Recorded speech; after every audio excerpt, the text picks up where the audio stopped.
Are Gnoblar Trappers any good? See, this is not a simple issue.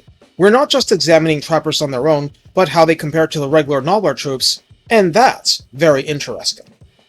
Recruited for 500 gold and 125 upkeep, or literally double the cost of regular Gnoblars. You get 160 entities on Ultra, 8,960 hit points, 15 armor, 45 leadership. Stop me if this sounds familiar. Actually, don't stop me.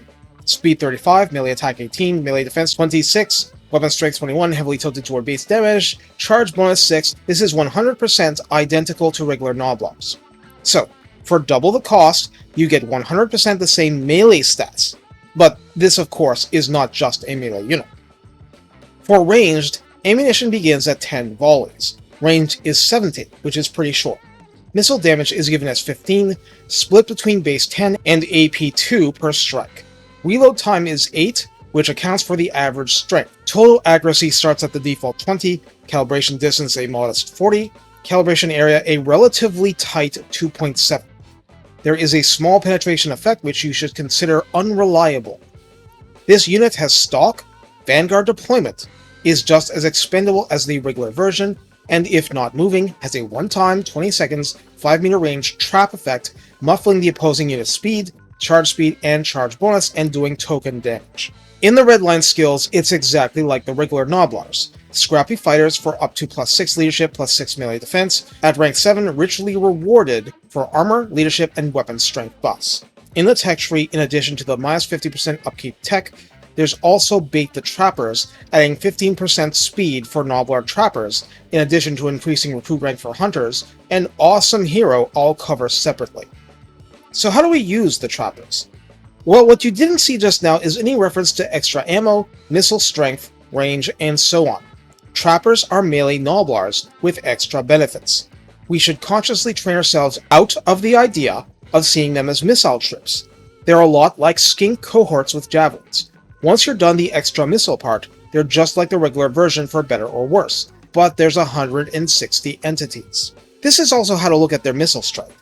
Yeah, it's 10 base and 2 armor piercing per projectile, but there's 160 of them per full volley. Not 90, not 80, not 60. As long as something stands to be hurt by base damage, as in something short of full Chaos Warriors, this should hurt, and they're accurate enough to bombard certain types of single entities. Now, I've also seen them at their worst. They are not equipped to go toe-to-toe with plague drones, not in trades, and not with easy charges into their ranks. They're not going to dent Chaos Knights enough. On the other hand, I can think of few units I'd rather have at this cost point to decimate Peasant Long Spearmen. You get a lot more out of them than you think you can. Until you don't. What you can't do with regular Gnoblars is simple enough. You can't Vanguard deploy and sneak around regular forces like you can with the Trappers. Even though much of the point of the Ogres is the charge, charging into the front is still not ideal. Trappers still have a super low charge bonus. So perhaps their missiles turn the tide, or perhaps they turn the back of the enemy into the front, and about 80 Ogre Bull entities charge into the back that used to be the front when the battle started. That's why you're paying twice the cost. If those benefits aren't going to actually be useful to you, then there's an entirely valid case that you shouldn't get them at all. You should get regular Gnoblars or higher tier units. If you can.